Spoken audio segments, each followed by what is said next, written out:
What's up, you guys? Chase Hudson, or now known as Huddy. Welcome back to my Patreon channel. And today I'm going to be answering some questions. So I think one of the cool videos that I'd made when I was making YouTube was my questions YouTube video. I don't even know how many questions I did, but it was a lot. And I'm ready to sort of recreate it.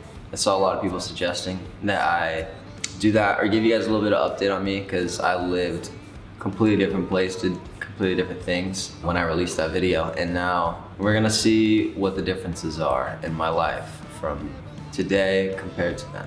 February 24th, 2022.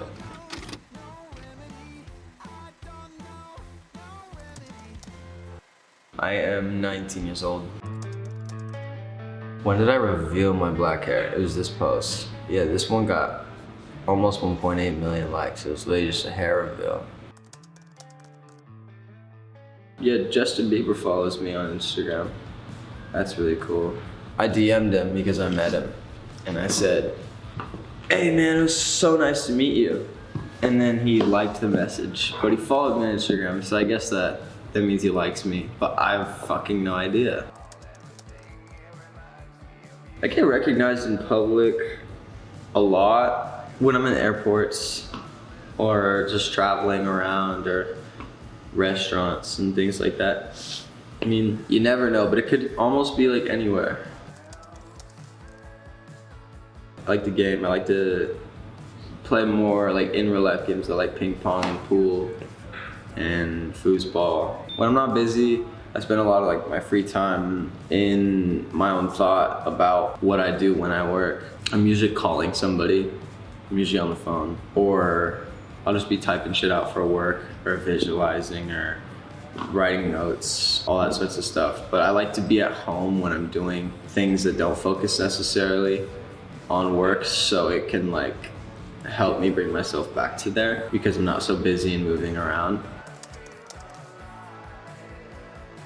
I write music pretty much every week, at least 2-3 times a week I'm in the studio. Sometimes I'm not, but I like to be active in the studio. I'll write when I'm home sometimes, but it's usually just like ideas will come to my head when I'm like in my room or in the shower, and I'll just like track it. I'll use a voice memo and I'll track whatever my idea is, or I'll write it down. I don't think there's a way to really define my style anymore, because my style's never been just one thing. I guess I would say somewhere in the middle between luxury and streetwear, and a little bit of like an 80s rocker in there as well. I'm not more confident than I was last year. I feel like I was on a bender. Like this year did just start. I kind of refer to this year and last year like kind of cohesive. 2020, I was probably more confident at a point for different reasons though. I felt more in tune with myself and my look.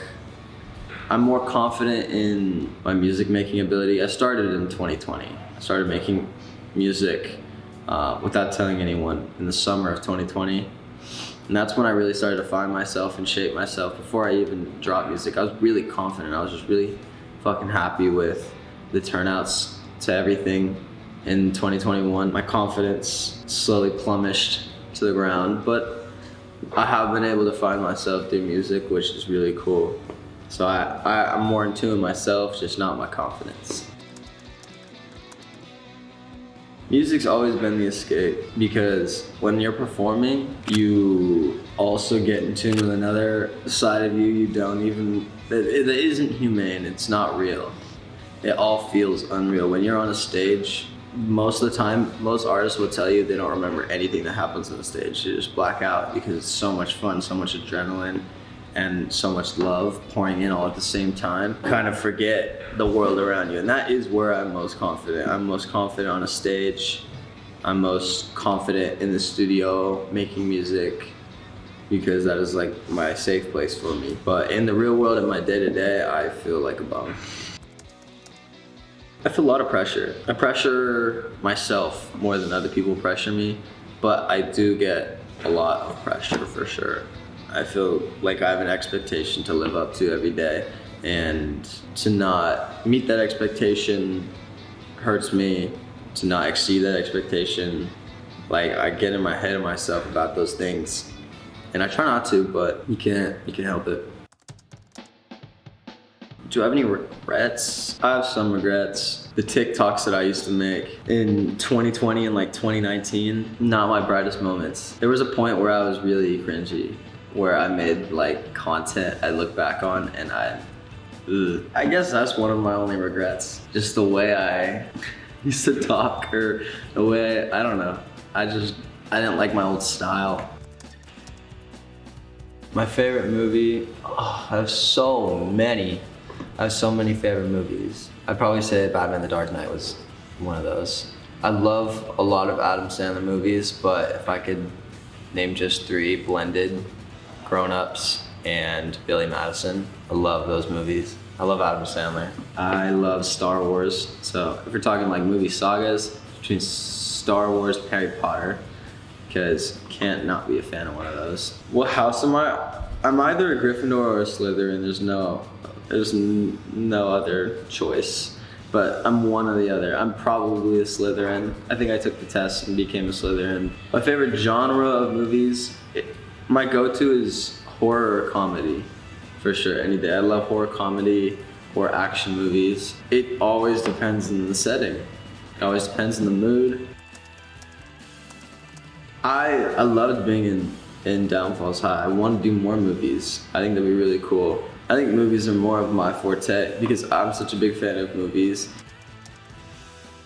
I found my music based on generally what I listened to and what I thought was cool. And I've always thought drums were the coolest instrument of all time, and guitars were always the coolest instrument of all time. And I thought that from an early age. Grew up on Michael Jackson. Both my sisters were into punk bands, pop punk bands, and I would try to keep up with what they were into. And it helped me develop my own music taste along the way. I have a lot of influences in the hip hop world and the pop world. My favorite artist, I can give you like one in each genre. My favorite rap artist is 21 Savage. If I were to say rock music, I'd say Queen is my favorite band, or Kiss. If we were talking about punk bands, I'd have to say Blink-182 or Pierce the Veil. The biggest thing I have in my career so far was probably getting to meet Drake. Like, that was wild. I didn't know how to feel, and he knew who I was. That was the weird part. I was like, hi, I'm Huddy, it's great to meet you. He's just like, oh, I know who you are, man. Like, shit's sick. If I had a dream collab that I could do, it'd probably be Suicide Boys. They're my favorite artists overall, when it comes to like dark rap and shit like that, because I feel like that's like its own subgenre. I'd have to say Suicide Boys because they're badass. I think they could bring something out of me in a song that I've never really reached yet. My dad's a good person I turn to for guidance because he's smart. He knows things that I would never think of. He always has a completely different perspective of what I'm thinking.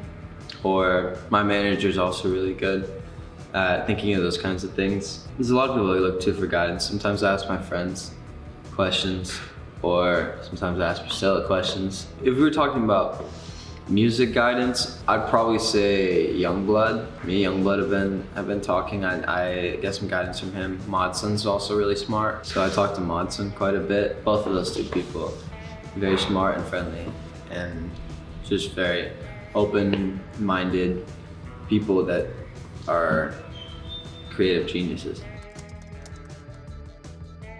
I was in my manager's house and she came up to me and she asked me, Chase, what does like the next 5 years look like for you? And I said, I don't know, I like to sing. And that was all I told her. She's like, you like to sing? Like, do you want me to put you in touch with somebody? She's like, I have my ways. And I'm like, okay. And not even 3 months later, I sat down in a meeting with a guy named Adam, with Immersive Records. He told me how the music industry worked, and he told me he wanted to introduce me to a friend of his, and his name was John Janik, and he runs Interscope. And so I had a meeting with them, and I did not know what I was talking about when I was in that interview that I was doing with them, where like they were not sure about me at first. They're like, I'm not really sure if he's ready to be an artist. I didn't even have a song. I didn't have one song to show them. Most people just go in there, and when they meet a record label, they just play their music and let it speak for itself. But I couldn't even do that. And I was like, I want to be an artist. I have this vision. That vision changed. I had a completely different vision because I didn't know what it was. I just wanted to make punk music. That was my end goal. I love punk music. I think it's cool, and I love that it's coming up again. And I love to be a part of everyone's excitement around the genre right now. I was already thinking about being a musician like the year I got to LA. And so the fact that it's all the way like 360, I'm now doing what I want to do for the rest of my life. It's really cool. My parents are so proud of me. I get a message from my mom every time I'm up to something, or a new project, or if I have something coming up for like work with my mom, and I always talk about it on the phone, or we'll text. I feel like an adult in a way, because I'm 19 now, so like part of me is like, yeah, okay, I'm an adult, but I act like a 5-year-old. I act like a literal child. I have fucking Capri Suns in my mini fridge in my room. I have a fucking room full of just snacks. Like there's not one healthy thing in my house. If you gave a 5-year-old $1 million, it would probably look like this. I'm 19, so I'm like, wait, am I an adult? The answer is no, I'm not. Thank you guys so much for watching. It was great to have you here, and I will see you all next week. Peace.